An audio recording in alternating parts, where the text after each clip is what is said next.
been just over 2 weeks since the release of X and Y, and ever since then, the Pokemon community is blowing up with helpful tips, tricks, and guides. The entire game following the story leading up to the champion was just amazing and mind-blowing, but we all know the aftergame is missing something. We've all dealt with the disappointment of finishing Pokemon X and Y, and just sitting here wondering, where are the rest of the Pokemon, why are there only 3 Kalos legendaries, and why can't I get into the Lumiose City's fashion store?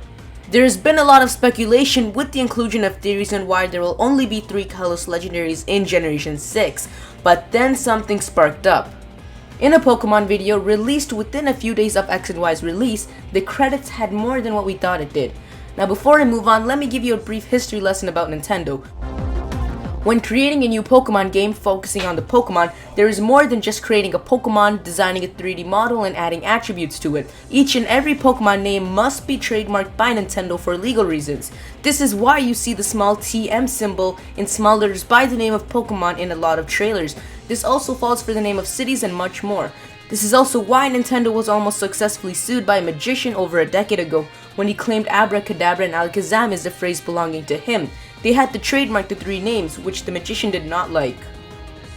Anyways, with that out of the way, in the credits of that video, a list of trademark names belonging to the Generation 6 Pokemon were shown, including 3 we had never seen before. Keep in mind this was in Japanese, so we couldn't do much with it.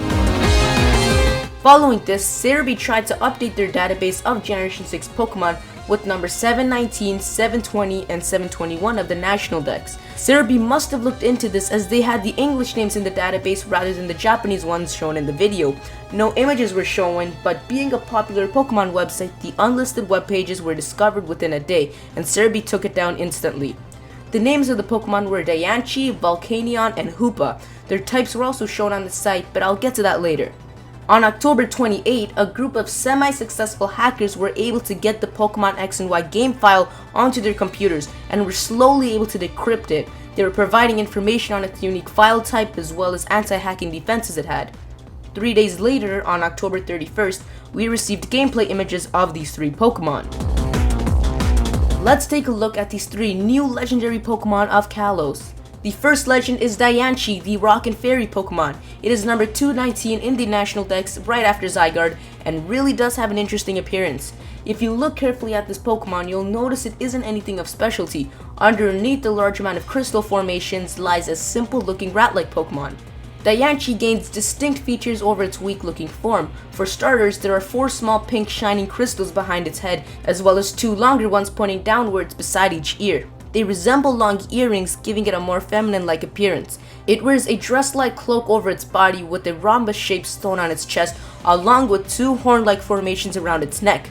The Pokemon sits on a levitating rock, which may make this a fast Pokemon with the ability Levitate, which can deal with its weakness to ground. Rock types do lack in speed after all, so this may be one of the first fast rock types. It also had a soft tail with the same shade as its crystals, pointing downward to the rock's lower level. Now, unless this Pokemon has no legs like Geodude or a crystal butt, I'm sure I'm accurate. This next legend is the only Pokemon out of the 3 that looks distinctly larger and much more like a beast and less tender, considering the others are much smaller in size and are less appealing to the audience who likes their nostalgic moments with a badass looking team. Anyways, this is Volcanion. Now, I'm not going to mention its full type yet just to support a point, but it's part fire. Its design starts off with a coconut-shaped body for the base. There are 2 crests on both sides of its body, resembling eyes on its chest. This Pokemon stands on all 4 legs, but the interesting part is the size of its feet. These large and heavy-looking legs contrast to its skinny arms, which give it a powerful appearance. It also has a cat-like face with features such as yellow sideburns and a yellow beard, which adds a more feline character to it. Finally, there is a huge red tube-like circle stuck to the upper sides of its body, with limited edition neon lights and an exclusive yellow light in the middle. Jokes aside, this may be the most badass component yet. The blue markings on its round tube may represent lights that light up, and the 6 limbs found above each blue circle are holes that may possibly release a steam or fire. Now, I mentioned he was part fire earlier, which is easily notable in him, but his full typing is fire and water, which really does not make sense at all in his appearance. Again, I'm going to leave this hanging and come back to it later. And finally, here we have the mascot of the Throw the Ring on the Horn game. You've been to amusement parks, haven't you? Anyways, this is a Psychic and Ghost type Pokemon, which can be a deadly combination except to Ghost and Dark types, despite its rather Buddha looking appearance. This Pokemon's most distinct features are the rings on its body. It has 2 rings on either side of its horns moving loosely, as well as a 3rd ring around its waist. This 3rd ring looks rather mysterious as it looks like the separator of the rest of its body. Anyways, this has to mean it has a signature move or an ability revolving around these rings if it were to get a unique ability that is. I can see this as a special attacker with the special attacking version of the ability Huge Power. Generally, it's a very devious Pokemon with its 2 small arms and no feet. It also has light green eyes that blend well with its bright design and a yellow ring around its forehead resembling the other rings on its body. And finally, it's got an Indian Buddha bun on its head, which makes us to believe its design and character is of a southern background.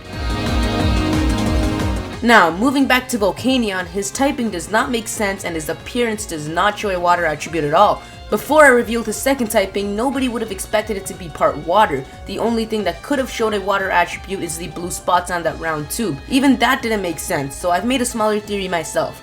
Volcanion is possibly a Pokemon with 2 forms, both sharing the same unusual fire and water typing. One is his fire or lava form, and the other is his water or sea form. The one we know of right now may be his fire form with the blue spots, which may invert when his form changes into a more blue water-like creature with red spots. Since his whole typing was shown as fire and water, both forms must contain both attributes, which means his ability may be the one determining the strength of his stab attacks. Maybe in his fire form, his fire attacks do more, but his water attacks do less, and vice versa for his water form.